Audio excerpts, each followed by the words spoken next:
By the time Autumn Thompson turned 10 years old, she had learned 3 things that most children should never have to learn. Love hurts, home is where you survive, not where you're safe, and escape is the only option. She didn't learn these lessons from books or movies. She learned them from the sound of her father's footsteps coming up the driveway at 5 p.m. every single day, from the clink of his first beer can opening, from the way her mother's shoulders would tense and her voice would go quiet, and from the certainty that by 7 p.m. someone in that house would be crying.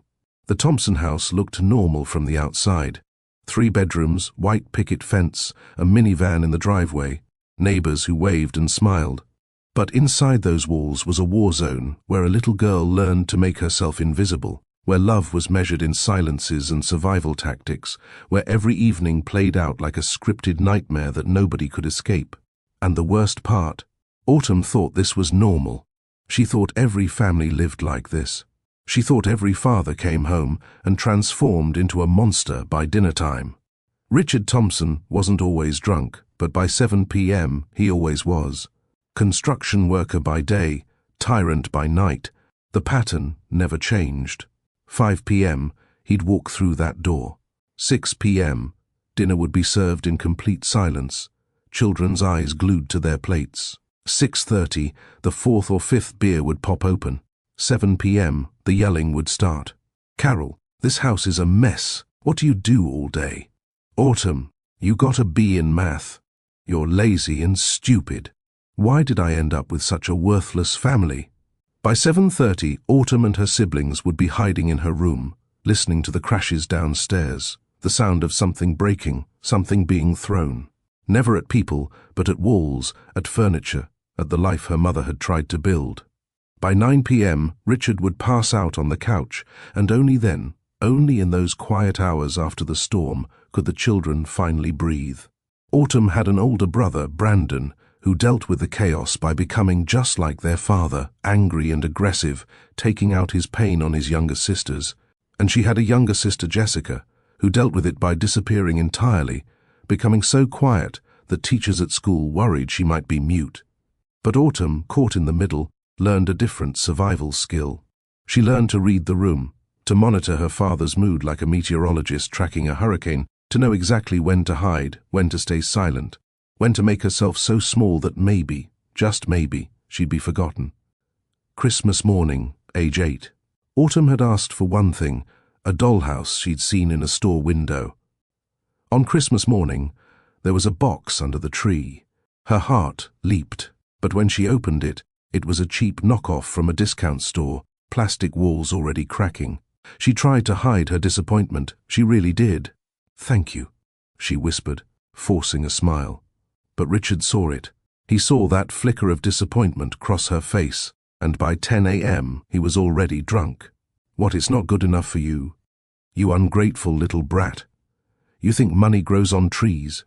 He grabbed the dollhouse from her hands and smashed it against the wall, pieces of plastic exploding across the living room floor. "There, now you have nothing. Maybe that'll teach you gratitude." Autumn spent that Christmas in her room, listening to her mother cry and her father rant, and she learned the most important lesson of all. Don't want things, don't show disappointment, don't feel.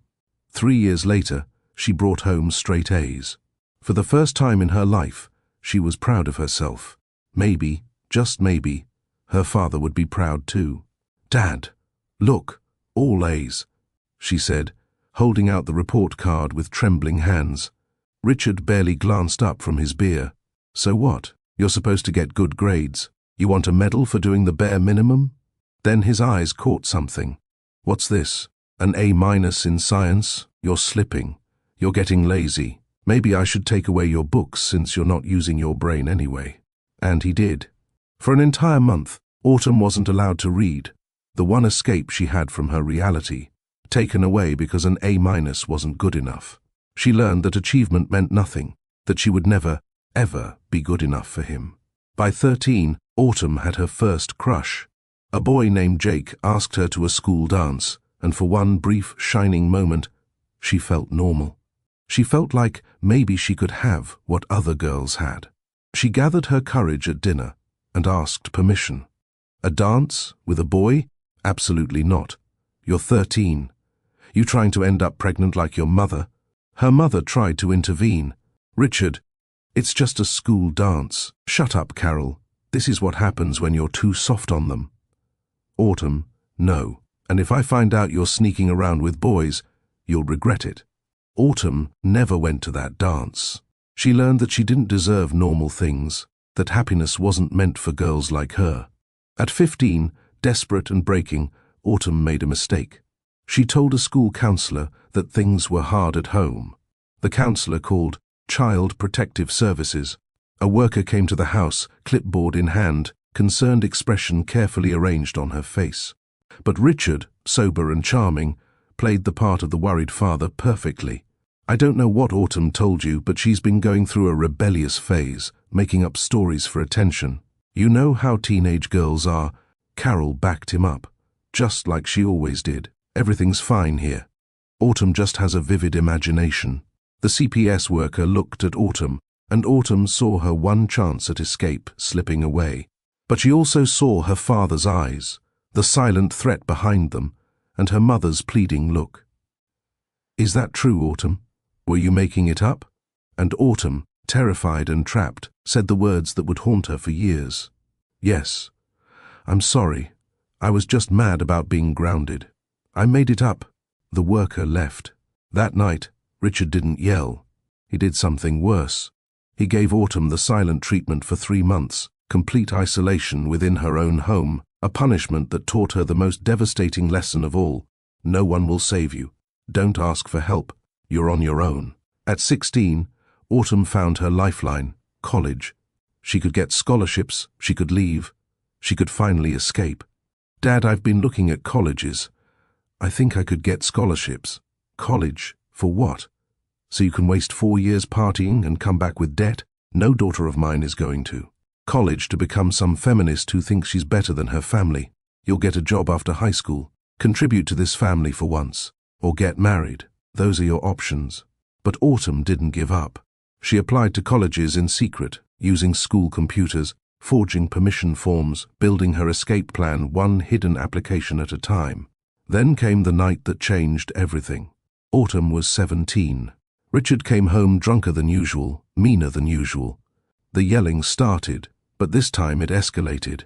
He grabbed Carol by the arm during an argument, not hard enough to really hurt, but hard enough to scare.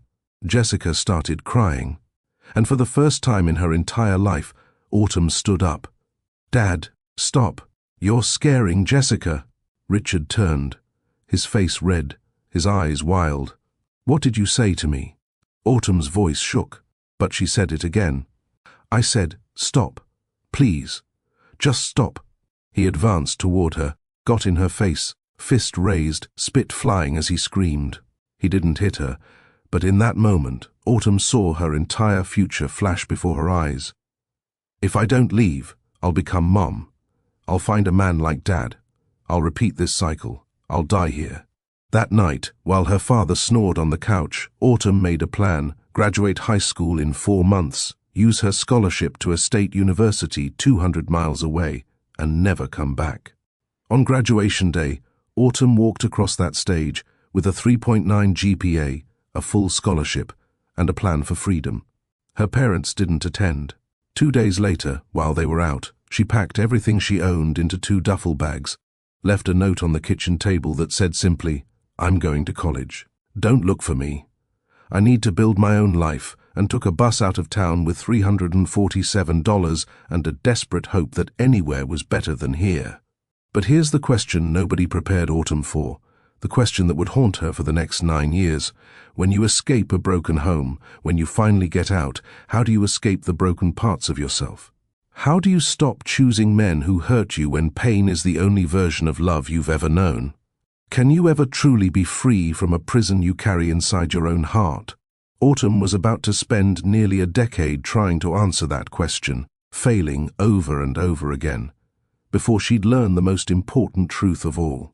Freedom, Autumn discovered, was just another kind of prison.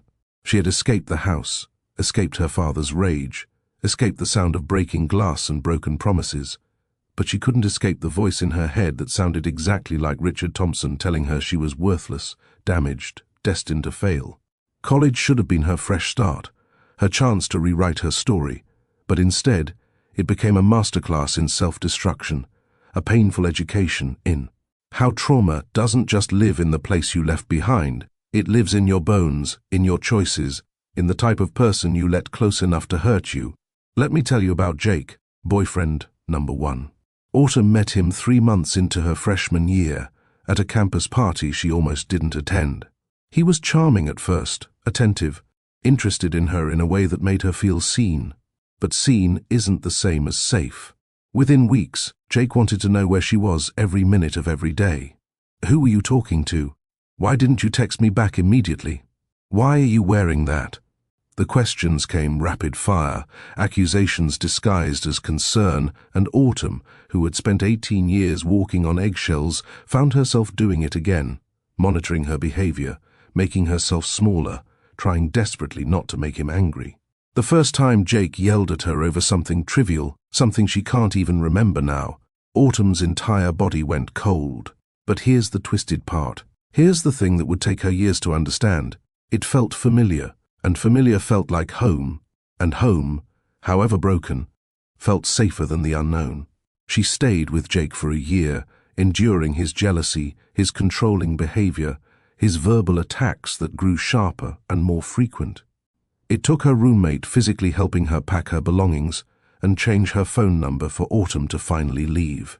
But the pattern was set, the template was established, and Autumn, despite her intelligence, despite her degree in social work, despite spending her days helping at-risk youth recognize abuse, couldn't see that she was repeating the exact cycle she'd sworn to break. Enter Marcus, boyfriend number 2. If Jake was obviously dangerous, Marcus was insidiously so.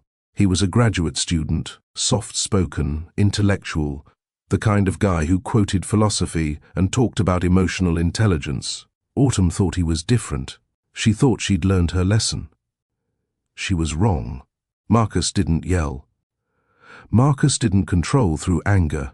Marcus controlled through manipulation, through gaslighting so subtle and sophisticated that Autumn started to question her own sanity. I never said that. You must be remembering it wrong. You're being too sensitive. You always overreact. Are you sure that happened? Because I remember it completely differently. Slowly, systematically, Marcus rewired Autumn's understanding of reality itself, made her doubt her own memories, her own perceptions, her own truth. He isolated her from friends, not through demands, but through carefully crafted suggestions. Your friend Sarah seems kind of toxic, don't you think? I just feel like you're happier when it's just us. 2 years. 2 years of Autumn disappearing into a relationship that made her feel crazy, made her feel like she was the problem, made her feel exactly like her mother, trapped, confused, and convinced that this was somehow what she deserved. But the human spirit is a strange and resilient thing, and somewhere deep inside Autumn, beneath all the trauma and learned helplessness, a small voice kept whispering, "This isn't right. This isn't love. This isn't what you survived for." When she finally left Marcus, she promised herself she'd stay single, work on herself, break the pattern. That promise lasted exactly 3 months. Trevor seemed safe. Trevor was a middle school teacher, good with kids, polite to servers, the kind of guy who held doors and said please and thank you. He didn't drink like her father. He didn't yell like Jake. He didn't gaslight like Marcus. But Trevor had his own brand of poison, criticism disguised as concern, control disguised as care. "I just think you'd be happier if you lost a few pounds." That outfit is a little revealing, don't you think? Maybe you should reconsider that friendship. She seems like a bad influence. Do you really think you're qualified for that promotion? Death by 1,000 cuts, each one small enough to dismiss, to rationalize, to accept. But together they bled Autumn dry, made her doubt everything about herself, made her feel like she was fundamentally flawed and lucky that anyone would want her at all. And here's the question that brought Autumn to her knees at 26 years old, sitting in her small apartment after finally ending things with Trevor, staring at the ceiling at 3 in the morning. Why do I keep doing this? Why do I keep choosing men who hurt me? Why can't I recognize healthy love when pain is the only language I've ever learned to speak? She had escaped her father's house 8 years ago, but she was still living in his world, still operating by his rules, still believing the lies he'd taught her about her own worth. That's when Sarah, her co-worker at the non-profit where Autumn worked with at-risk youth, gently suggested therapy, not as an insult, not as a judgment, but as a lifeline. "Autumn, I see how hard you work to help these kids recognize abuse and break cycles, but when are you going to do that same work for yourself?" Dr. Linda Martinez's office was small and warm, filled with plants and soft lighting that made Autumn want to cry the first time she walked in. Dr. Martinez was a trauma specialist who'd spent 30 years helping people untangle the wiring of their childhoods. And in their first session, she said something that broke Autumn open. "You escaped physically at 18, but emotionally you're still in that house. You still believe what your father taught you, that you're worthless, that love hurts, that you don't deserve better. Your nervous system was wired in trauma. You're drawn to familiar pain because your brain mistakes it for safety. But Autumn, what if I told you that you can rewire, that you can learn what healthy looks like, that you can practice trusting safe people, that you can give yourself what you never got, unconditional love and acceptance?" For a year, Autumn did the hardest work of her life. She learned her triggers, understood her patterns, practiced boundaries, grieved the childhood she never had, and slowly, painfully, began to forgive herself for the choices she'd made. And by the time she turned 27, Autumn was in a healthier place mentally. She was single by choice, working on herself, and absolutely not looking for love. She was just trying to heal. She was just trying to survive her own mind. Which is, of course, exactly when she met Ben Carter. The universe has a dark sense of humor, doesn't it? How it sends you exactly what you need precisely when you're not looking for it, when you've finally given up, when you've built your walls so high that you're certain nothing and no one can possibly get through. It started with a weekend retreat, a mentorship program for at-risk youth that partnered Autumn's non-profit with the local Big Brothers Big Sisters organization. Autumn had run dozens of these retreats, knew the protocol, knew how to handle traumatized kids because she understood them from the inside out. What she wasn't prepared for was her co-leader, a 30-year-old elementary school teacher named Ben Carter with calm eyes and an easy smile that immediately made Autumn suspicious. Too nice, she thought the moment she met him. Too clean-cut, too good to be true. Because in Autumn's experience, men who seemed this gentle were either lying or about to reveal their true nature, and she'd learned to protect herself by assuming the worst. The retreat was for 15 kids, ages 10 to 14, all from complicated homes, all carrying their own versions of Autumn's story. And over the course of that weekend, something shifted. Not dramatically, not like lightning striking, but like ice melting, slow and inevitable. Ben watched Autumn work with these kids, watched how she handled a 12-year-old girl named Tasha who had a complete meltdown when her mom forgot to pack her medication. While other staff members panicked, Autumn sat with Tasha, talked her through breathing exercises, called the mom without an ounce of judgment in her voice, arranged for medication delivery, and stayed with that child until she felt safe again. And Ben saw something in that moment, saw past Autumn's walls to the incredible strength and compassion underneath, saw a woman who understood pain intimately and had transformed it into purpose. But it was a conversation with a 10-year-old boy named Jordan that cracked Autumn's armor. Jordan, with the blunt honesty of children who've seen too much, asked Autumn directly, "Do you have a family?" Autumn froze. Ben, sitting nearby, watched her entire body tense like she'd been struck. "I have people I care about," Autumn said carefully, each word measured and controlled. "But like a mom and dad?" Jordan pressed, innocent and relentless. "Not really. But that's okay. You can build your own family. Is that what you did?" "I'm working on it." The pain that flashed across Autumn's face in that moment was so raw, so real, that Ben felt it in his own chest. That evening, after all the kids were asleep, Ben found Autumn sitting alone on the porch, staring out at nothing. "Mind if I join you?" he asked. She shrugged, that universal gesture of people who want company but won't admit it. They sat in silence for several minutes, and then Ben said something that would change everything. "Can I ask you something? You don't have to answer. Earlier, when Jordan asked about your family, you looked like it hurt. I don't mean to pry. I just noticed. Autumn went defensive immediately. It's none of your business. You're right. I'm sorry. I just recognized that look. I work with kids who come from hard situations, and sometimes I see that same look in their eyes. The look of someone who's survived something most people can't imagine. Autumn's walls cracked just slightly. I grew up in a home that wasn't safe. I left when I was 18. I work with these kids because I was them. That's all you need to know. And here's where Ben did something Autumn had never experienced before. He didn't push, didn't ask follow-up questions, didn't try to extract her story like it was something he was owed. He just said, "Thank you for trusting me with that," and sat with her in companionable silence. For the first time in years, maybe in her entire life, Autumn felt seen but not exposed, understood but not violated, safe but not smothered.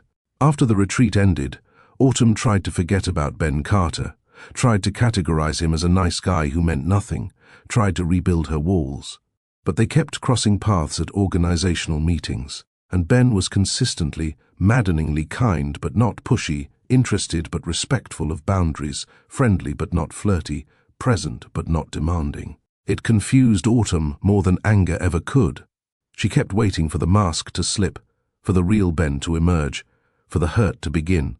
But weeks passed, and Ben remained exactly who he appeared to be, and that terrified Autumn more than any red flag ever had. 3 months later, Ben approached her after a meeting. "I know this might be forward, but would you like to grab coffee sometime, just to talk? I enjoy your company." Autumn's immediate response was suspicion. Why? Ben looked genuinely surprised. Why what? Why do you want to have coffee with me? What's the angle? There's no angle. I think you're interesting. I'd like to get to know you better. That's all. Autumn, operating from every defense mechanism she'd ever built, said, "I'm not really looking to date anyone right now." And here's where Ben did the second thing that broke Autumn's understanding of how men work. He accepted it. "Okay, that's fine. The offer stands if you change your mind. No pressure." And he walked away without guilt-tripping, without pushing, without getting angry, without making her feel like she owed him anything. Autumn stood there, stunned, thinking, what just happened? Every other man in her life would have argued, would have tried to convince her, would have made her feel guilty for saying no. But Ben just accepted her boundary and moved on. It was so foreign, so unexpected, that Autumn couldn't stop thinking about it.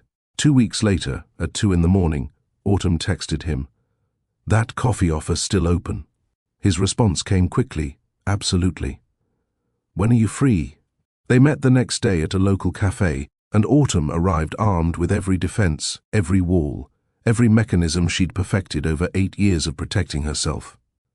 She gave one-word answers, crossed her arms, kept her face neutral. But Ben didn't mirror her defensiveness. He shared about himself, his family, his teaching job, his love of hiking, without demanding reciprocation, without treating conversation like a transaction where she owed him equal disclosure. Slowly, over the course of an hour, Autumn felt something she hadn't felt in years. Relaxation. Her shoulders came down from her ears. Her arms uncrossed. Her answers grew longer. And when Ben asked, "Can I ask what made you change your mind about coffee?" Autumn found herself being honest. "You didn't get mad when I said no. Every other guy I've known would have gotten angry or tried to convince me or made me feel guilty. You just accepted it. That's different." Ben's response was simple and devastating. "Autumn, no is a complete sentence. You don't owe me an explanation or a yes just because I asked. I'm interested in getting to know you, but only if you want that too." Something in Autumn's chest, some iron band that had been wrapped around her heart for 27 years, cracked open just enough to let in a sliver of light. They started dating, but calling it dating feels inadequate for what it actually was. A systematic dismantling of everything Autumn believed about love, a complete rewiring of her understanding of what healthy relationships could look like. But Autumn, scarred by years of abuse and bad choices, couldn't accept it at face value. She tested Ben at every turn, waiting for him to fail, expecting him to reveal his true nature, certain that the gentleness was a mask that would eventually slip. Test number 1 came 2 weeks into dating. Autumn picked a fight over something completely insignificant, some minor miscommunication that she blew out of proportion, and then said they should stop seeing each other. She was pushing him away before he could hurt her, a preemptive strike born of trauma and fear. But Ben didn't take the bait. Okay, if that's what you want, I respect that. But can I ask, is this about me doing something wrong, or is this about you being scared? Autumn, caught completely off guard, stammered, "What?" "I think you're testing me, to see if I'll fight for you or let you go. And here's my answer. I care about you. I want to keep seeing you, but I'm not going to force you or chase you if you genuinely don't want this. So tell me honestly, do you want to stop seeing me, or are you scared and pushing me away?" And Autumn, who'd built an entire fortress around her heart, who'd perfected the art of emotional distance, found herself starting to cry. "I'm scared," she admitted, the words torn from somewhere deep and vulnerable. "Of what?" Ben asked gently. "Of you. Of this. Of getting hurt again." "That's fair," Ben said, and his voice held no judgment, no frustration, just understanding. "I can't promise I'll never hurt you. I'm human, I'll make mistakes. But I can promise I'll never intentionally hurt you. I'll never yell at you, control you, or make you feel small. And if you need to go slow, we'll go slow. I'm not going anywhere." Test number 2 came a month later, when Autumn had to cancel a date last minute due to a work emergency. She sent the text with her stomach in knots, bracing for the anger, the guilt trip, the punishment she'd learned to expect. Ben's response: "No problem. Hope everything's okay at work. Let me know when you're free to reschedule." No anger, no passive-aggressive comments, no silent treatment, just understanding and patience. Autumn read that text 5 times, trying to find the hidden meaning, the subtle manipulation, the trap. There was none. And that, somehow, was more terrifying than any fight would have been, because it meant she had to reconsider everything she thought she knew about men and love and relationships. Test number 3 happened 3 months in during a movie at Ben's apartment. He reached over to hold her hand, a simple gesture of affection that shouldn't have been complicated. But Autumn flinched and pulled away, her body reacting before her brain could catch up. Trauma responses firing like alarm bells. Ben immediately let go, his face full of concern. "I'm sorry. I should have asked first. Are you okay?" Autumn felt shame flood through her, hot and horrible. "I'm sorry. I'm just not used to—" Her voice trailed off, unable to articulate the complex tangle of fear and touch aversion and learned associations between physical contact and danger. "Hey," Ben said softly. "You don't have to apologize. Physical touch can be triggering, especially for people with trauma histories. We don't have to hold hands or do anything else until you're ready. And even then, you can always say stop and I will immediately, okay?" Autumn, overwhelmed by the simple respect in his words, started crying. "Why are you so patient with me?" Ben's answer would echo in her mind for months, "Because you're worth it, and because healing takes time. I'm not going anywhere. But patience has its limits, and trauma has its own timeline, and 6 months into dating, everything came to a head. They were at Ben's apartment, watching a movie, when a character on screen started yelling and throwing things. It was just fiction, just actors playing parts, but Autumn's nervous system couldn't tell the difference between past and present, between then and now, between her father's living room and Ben's safe space. Her entire body went rigid. Her breath caught in her throat. Her vision tunneled. And suddenly, she wasn't 27 years old, sitting on a comfortable couch with a kind man.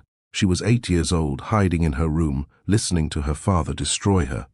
Christmas present, she was 11 years old, watching him tear up her report card. She was 17 years old, standing in front of him with a raised fist inches from her face. Ben noticed immediately, turned off the TV, and said calmly, "Autumn, you're safe. You're here with me. Can you look at me?" But she couldn't. She was gone, lost in the labyrinth of her own trauma. Ben, with an intuition born of working with traumatized children, didn't touch her, didn't crowd her, just said, "Okay, I'm going to sit right here. I'm not going to touch you unless you ask me to. Just focus on breathing. In for 4, out for 4. He breathed with her, steady and calm, a lighthouse in the storm of her panic, until slowly, gradually, she came back to herself. When she finally could see clearly again, when her breathing returned to normal, when the present reasserted itself over the past, Autumn was mortified. I'm sorry. I'm so messed up. You should probably just stop, Ben interrupted gently but firmly. Don't apologize for having a trauma response. That wasn't your fault. Do you want to talk about it? And Autumn, exhausted from years of hiding, from years of pretending she was fine, from years of carrying the weight of her childhood alone, told him everything. The alcoholic father, the enabling mother, 18 years of walking on eggshells, the escape at 18, the 9 years of terrible relationship choices, the fear that she was broken beyond repair. I'm broken, Ben, she said finally, the words heavy with defeat. I don't know how to be in a healthy relationship. I keep waiting for you to turn into him, to start yelling, to hurt me. Ben was quiet for a moment, and when he spoke, his words rewired something fundamental in Autumn's understanding of herself. Autumn, you're not broken. You're healing. There's a difference. Broken means you can't be fixed. Healing means you're in. Process. And I'm never going to be your father.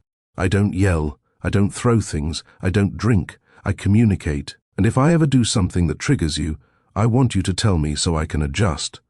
This isn't a burden. This is part of loving you. Loving you. He'd said it so simply, so matter-of-factly, like it was the most obvious thing in the world. And Autumn, sitting in the wreckage of her panic attack, covered in the shame of her trauma, realized something profound. This man saw all of her, the broken parts and the healing parts, the scared parts and the strong parts, and he chose to stay. Not out of obligation or pity, but because he genuinely cared. For the first time in her life, Autumn allowed herself to believe that maybe, just maybe, she was worthy of love that didn't hurt. But healing isn't linear, and trauma doesn't release its grip easily, and just when Autumn was starting to feel safe, starting to trust, starting to believe in a future that didn't repeat her past, her phone rang with the call she'd been dreading for 9 years. Her mother's voice, shaky and urgent. Autumn, please come. It's your father. He had a stroke. It's serious. He might not make it.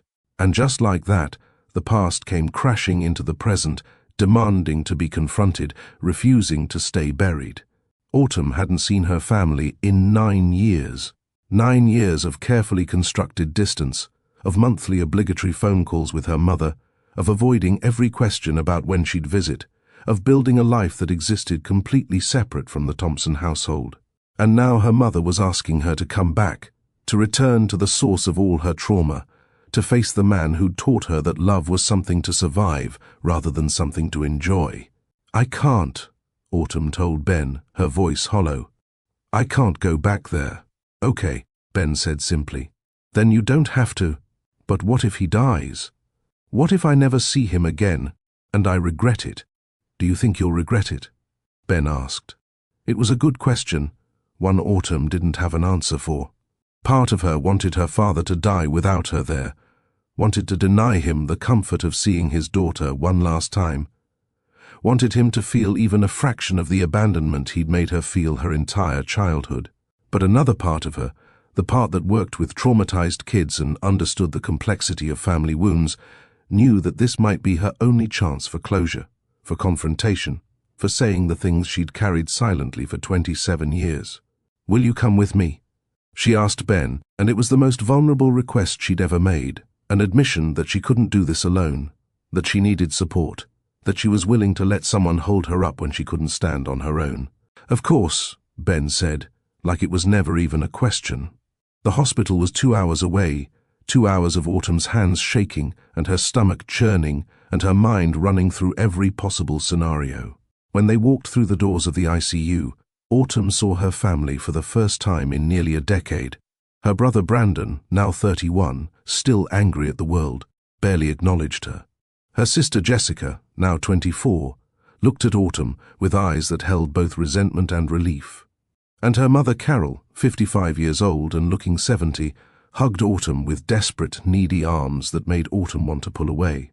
Richard Thompson was in a hospital bed, machines beeping around him, tubes running from his arms, looking smaller and weaker than Autumn had ever seen him. Without the alcohol, without the rage, without the power he'd wielded through fear, he was just an old man who'd wasted his life hurting the people who should have been able to trust him.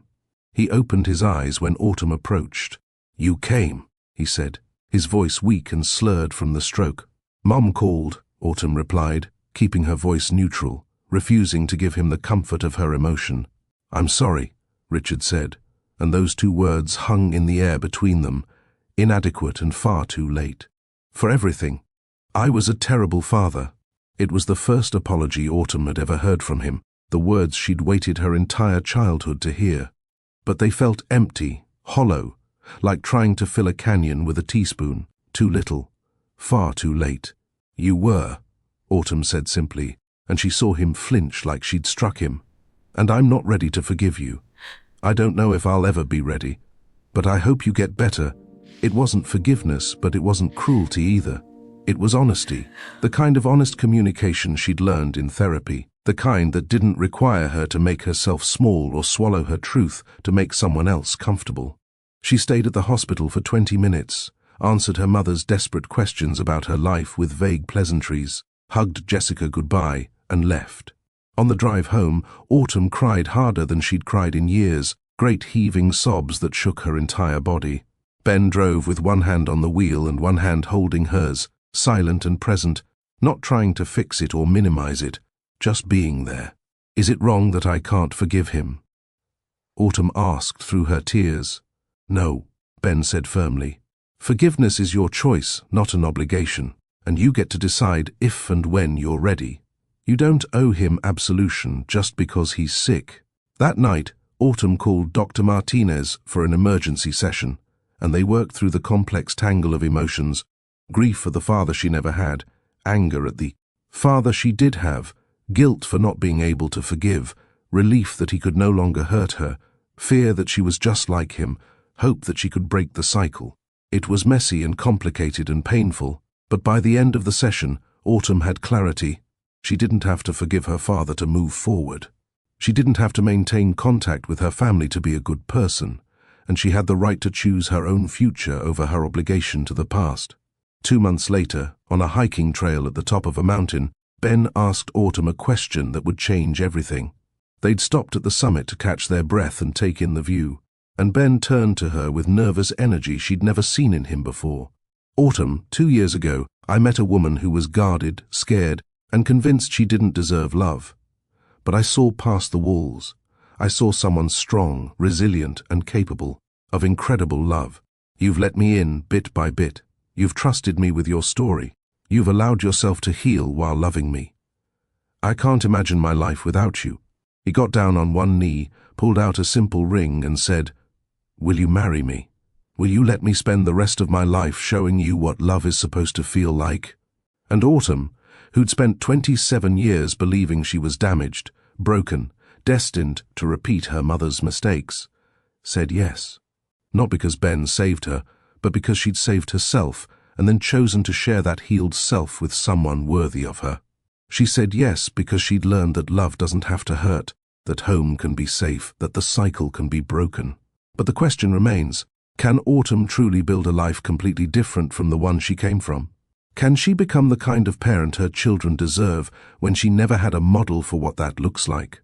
Can she maintain her healing when faced with the daily challenges of marriage and family? And what about her sister Jessica, still trapped in that same pattern, still choosing men who hurt her? The story isn't over yet, because healing never truly ends. It just evolves into new challenges, new choices, new opportunities to prove that you're more than the sum of your trauma. So here's the question that haunted Autumn. In the months leading up to her wedding, can you really rewrite a story when the first chapters were written in pain? Can a woman who learned love from an alcoholic father and an absent mother actually create something beautiful, something healthy, something that doesn't carry the stain of everything that came before? Autumn was about to find out, and the answer would surprise even her. The wedding planning itself became Autumn's first test, a series of decisions that forced her to confront exactly how much of her family's dysfunction she was willing to allow into her new life. There was the guest list, that seemingly simple spreadsheet that became a battlefield of obligation versus self-protection. Her mother Carol called weakly, her voice carrying that familiar manipulative tremor that Autumn recognized from childhood. "Autumn, sweetheart, you have to invite your father. He's doing better since the stroke. He's changed. It would break his heart not to be there." And Autumn, who'd spent a year in therapy, learning that other people's feelings were not her responsibility, said 5 words she'd never been able to say before. "Mom, he's not invited. Period." The silence on the other end of the line stretched long enough that Autumn almost caved, almost fell back into that old pattern of making herself smaller to keep the peace. But then she remembered Ben's words, "You don't owe anyone access to your joy, especially people who caused your pain." Carol tried guilt, tried anger, tried bargaining, tried every manipulation tactic in the family playbook. But Autumn held firm, and with each boundary she set, she felt stronger, more certain that she was building something her father could never touch, could never taint, could never destroy. Her brother Brandon didn't even respond to the invitation, which somehow hurt less than Autumn expected. But Jessica, quiet Jessica, who disappeared into herself as a child and never fully re-emerged, called and said she'd be there, and Autumn heard something in her. Sister's voice that sounded like hope, like maybe seeing Autumn build something healthy, would show Jessica that escape was possible, that different was achievable. The wedding day arrived warm and clear, one of those perfect autumn mornings where the leaves were just starting to turn and the air held that crisp promise of change. Autumn stood in a small room at the venue, looking at herself in a simple white dress, and for a moment she saw her mother in the mirror, saw Autumn Thompson at 19, pregnant and trapped, marrying a man who would spend the next 30 years making her miserable. The image shook Autumn so badly she had to sit down, had to remind herself, "I am not my mother. This is not her story. I chose differently. I chose better. I chose Ben." Ben's family had welcomed Autumn with the kind of uncomplicated warmth that still felt foreign to her, even after 2 years of dating. His mother Susan had pulled Autumn aside before the ceremony and said something that made Autumn cry right through her carefully applied makeup. "I'm so glad my son found you. You're exactly the kind of strong, compassionate woman we hoped he'd marry. Welcome to our family, sweetheart. You're ours now. Ours." The word felt like a gift Autumn didn't know she'd been waiting her entire life to receive. The ceremony was small, intimate, filled with people who actually knew and loved them, rather than obligatory relatives who showed up out of duty. Carol sat in the front row looking uncomfortable and out of place among Ben's functional family, and Autumn felt a pang of pity for her mother, this woman who'd never learned how to be happy, who'd traded her entire life for false peace. Jessica sat next to Carol, crying quietly through the entire ceremony, and Autumn wondered if those were tears of joy or grief or recognition that this could have been Carol's life, if she'd been brave enough to leave. When it came time for vows, Autumn's hands shook as she held Ben's, but her voice was steady. "Ben, you showed me what love is supposed to look like. Not control, not pain, not conditional approval. Just steady, patient, unconditional love. You waited while I healed. You never gave up on me even when I gave up on myself.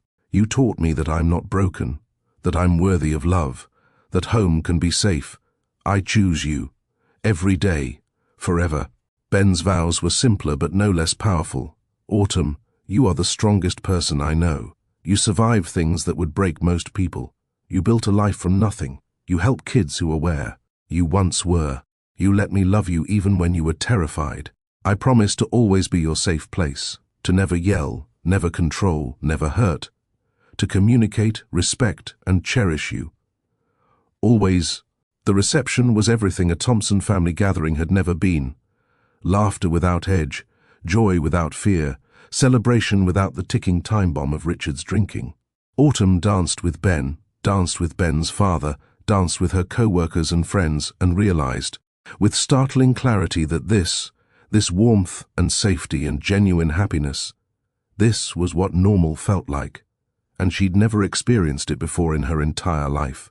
But the real test of whether Autumn had truly broken the cycle wouldn't come at the wedding. It would come 5 years later, in the daily mundane moments of building a family, in the thousand small choices that either repeat the past or create something new. And here's what nobody tells you about breaking generational trauma. The true battle isn't fought in the big dramatic moments, it's fought in ordinary Tuesday afternoons when you're exhausted and your children are testing every boundary, and that voice in your head starts sounding exactly like your father. Fast forward, Autumn is 32 now, standing in a kitchen that's nothing like the one she grew up in. This kitchen has sunshine streaming through windows, has drawings magnetically attached to the refrigerator, has the comfortable chaos of a life being actively lived rather than merely survived. She's making breakfast for her daughter Clara, who's 3 years old and currently explaining in elaborate detail why her stuffed elephant needs to sit. At the table too, and her son James, who's 1 year old and is mostly interested in throwing Cheerios on the floor and laughing at the pattern they make. And here's what Autumn learned that nobody tells you about breaking generational cycles. It's not one big dramatic moment. It's 1,000 tiny moments where you choose differently than your parents did. It's Clara having a meltdown over wanting to wear her princess dress to the grocery store, and instead of yelling because I said so the way Richard would have, Autumn kneels down and says, "I know you love that dress, sweetie, but it's cold outside. How about we wear it over your warm clothes?" It's James refusing to eat his dinner, and instead of making it a power struggle the way Carol would have, Autumn simply says, "Okay, you must not be hungry. We'll try again later," and doesn't turn food into a battlefield. It's Ben coming home tired from a long day of teaching and, instead of shutting down or lashing out, saying, "Hey, I need 30 minutes to decompress. Can you hold down the fort?" It's Autumn recognizing her own exhaustion and asking for help, instead of martyring herself the way her mother did. It's both of them modeling for their children what healthy communication looks like, what respect looks like, what love looks like when it's not twisted into something dark and dangerous. One evening, Clara asked a question that Autumn had been dreading but knew would come eventually. "Mama, why don't we see Grandpa Richard?" Autumn felt her entire body tense, felt all those old trauma responses firing, but she took a breath and knelt down to her daughter's level, looked into those innocent eyes that had never known fear in her own home, and said, "Because Grandpa wasn't kind to me when I was little, and I decided that I wouldn't let anyone unkind around you and your brother. You deserve to grow up feeling safe and loved. Always." Clara processed this with the simple logic of a 3-year-old. Did Grandpa yell? Yes, sweetie, he did. A lot. Clara's next statement shattered something in Autumn's chest and rebuilt it stronger. Daddy never yells. Autumn pulled her daughter close, breathing in the scent of her shampoo, and said, "No, baby. Daddy never yells, and neither will I, because that's what real love looks like." But breaking your own cycle doesn't mean you can break everyone else's. And 10 years after Autumn escaped that house, her past came knocking literally on her door in the form of her sister Jessica, now 25 years old, with a bruise blooming purple across her cheekbone and terror in her eyes that Autumn recognized like looking in a mirror. "Autumn, I need help. I'm in a relationship and it's bad, and I don't know how to leave, and I didn't know where else to go, and—" Autumn didn't let her finish, just pulled her inside, wrapped her in a hug, and said the words she'd needed someone to say to her when she was Jessica's age. "You're safe now. Come in. You can stay as long as you need." And here was the question Autumn hadn't anticipated. Could she help Jessica break free when Jessica was standing exactly where Autumn had stood 9 years ago? Could she be for her sister what Ben had been for her? Could she pass forward the healing she'd received? The answer, Autumn discovered, was both yes and no, because you can't heal someone else's trauma. You can only hold space while they do the work themselves. Jessica's story was different in details but identical in essence. She'd found a man who seemed nice at first, who gradually became controlling, who isolated her from friends, who made her feel crazy and wrong and like she deserved everything that happened to her. Sound familiar? Trauma is a legacy that passes down through generations like brown eyes or curly hair, and Jessica had inherited the same broken blueprint that Autumn had, the same attraction to pain disguised as love, the same inability to recognize danger until it was too late. Over the next few months, Autumn helped Jessica do what Ben had helped her do, find a therapist, build boundaries, remember her worth, plan her escape. They had late-night conversations where Jessica asked the same questions Autumn had asked. How did you do it? How did you get out and build this life? How did you know Ben was different? And Autumn told her the truth. I didn't know, Jess.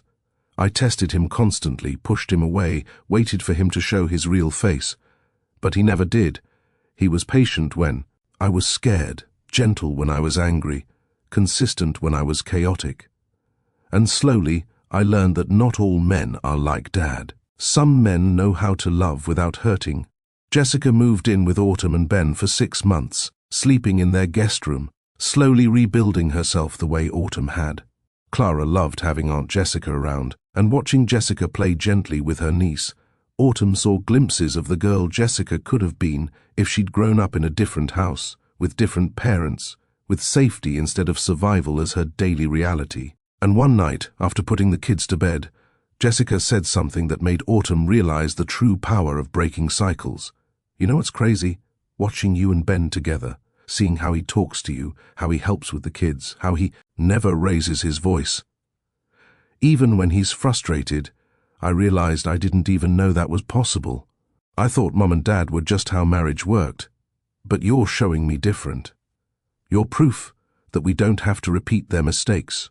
6 months after Jessica arrived, she moved into her own apartment, started dating someone new, someone kind and patient who reminded Autumn of Ben in all the right ways. And watching her sister take those first tentative steps toward her own healing, Autumn understood that this was the real victory, not just breaking the cycle for herself, but showing the next generation that a different path existed. But life has a way of testing your healing when you least expect it. And Richard Thompson died when Autumn was 33, 2 years after his stroke, his body finally giving out after decades of alcohol abuse. Carol called with the news, her voice oddly flat, like she was reporting the weather rather than the death of her husband of 35 years. The funeral is Saturday. I hope you'll come. And Autumn found herself facing a question she thought she'd answered years ago. Did she owe her father anything, even in death? She went to the funeral, Ben beside her as always, Jessica on her other side, both of them standing in the back of a room filled with people who'd known Richard as a hard-working construction worker, a regular at the local bar, a guy who seemed normal enough. They didn't know the Richard who terrorized his family nightly, who destroyed his daughter's Christmas present, who taught his children that love and pain were the same thing. Autumn didn't cry at the funeral. She felt something she hadn't expected, relief. Not relief that he was dead, but relief that she'd escaped, that she'd built something different, that his legacy of pain ended with her generation. At the reception afterward, Carol approached Autumn with red-rimmed eyes and said something that changed everything. I'm sorry. For not protecting you. For choosing him over you kids. For teaching you that this was normal. I was wrong, and I'm sorry. It was the apology Autumn had waited her entire life to hear from her mother, and it landed with the weight of 33 years of silence. Autumn looked at this woman, this broken, scared woman who'd never found the courage to leave and said, "Thank you for saying that. I forgive you." And she meant it, because forgiveness, she'd learned, wasn't about condoning what happened. It was about releasing the hold the past had on your future. 10 years after her wedding, 15 years after her escape, Autumn stood in her backyard on a warm Saturday afternoon watching Ben push Clara and James on the swing set he'd built with his own hands. Clara was 13 now, confident and expressive in ways Autumn never was at that age. James was 11, gentle and thoughtful, already showing signs of becoming a man like his father rather than his grandfather. They were arguing about whose turn it was on the swing, but it was the kind of sibling bickering that came from safety, from knowing that disagreement didn't lead to violence, from understanding that conflict could be resolved without someone getting hurt. Jessica was there too, 7 months pregnant with her first child, sitting next to Autumn on the porch, her hand resting on her growing belly. "Are you scared?" Autumn asked her sister. "Terrified," Jessica admitted. "What if I mess up? What if I don't know how to do this right?" Autumn took her sister's hand and said, "You'll mess up sometimes. We all do. But you'll also do it differently than Mom did. You'll show up. You'll validate feelings, you'll create safety, and that's enough. That's everything. Carol was there too, grandmother to Autumn's children, slowly rebuilding a relationship based on honesty rather than obligation. She wasn't the same woman who'd enabled Richard for 30 years. Therapy and widowhood had given her space to become someone new, someone who could admit her mistakes, someone who could be present for her grandchildren in ways she never was for her own children. It wasn't perfect, but it was real, and that was more than Autumn ever expected. As the sun set over the backyard, painting everything in shades of gold and amber, Autumn looked at the life she'd built and understood something profound. She had won. Not because her father was dead, not because she'd escaped, not because she'd found a good man, but because she'd made the conscious choice every single day to be different, to choose differently, to love differently. The cycle was broken. The pattern was shattered. And her children would grow up knowing that home was safe, that love didn't hurt, that they were worthy simply because they existed. Ben came and sat beside her, took her hand the way he'd done 1,000 times before, and said, "What are you thinking about?" "I'm thinking about how far we've come. How different this is from anything I ever imagined for myself." "Regrets?" he asked. "Not a single one," Autumn said, and meant it with her whole heart. So let me ask you something, because this story isn't just Autumn's story, it's the story of everyone who's ever survived something they shouldn't have had to survive. What cycle are you carrying that needs to be broken? What pattern from your childhood are you unconsciously repeating? Because here's the truth that Autumn learned and I'm passing to you. You are not destined to repeat your parents' mistakes. You are not broken beyond repair, and healing is always possible if you're willing to do the work. If Autumn's story resonated with you, if you see yourself in her struggles or her victories, I need you to do something right now. Don't just watch and move on. Drop a comment below and tell me, what's one way you're choosing to love differently than you were loved? What's one pattern you're committed to breaking? Because when you name it, when you speak it out loud, you make it real, you make it powerful, you hold yourself accountable, and you inspire someone else reading these comments who needs to hear that they're not alone in this fight. So comment right now, before you scroll away, before you forget, before that moment of clarity fades. Tell me your truth. What cycle ends with you? And if you want more stories about breaking cycles, finding healing, and building the life you deserve despite the life you were given, smash that subscribe button and turn on notifications. Because every single week I bring you real stories of people who refuse to let their past define their future. This is your reminder that you are more than what happened to you, that you're worthy of love that doesn't hurt, and that the cycle breaks with you the moment you decide it does. Now go break some cycles. I'll see you in the next story.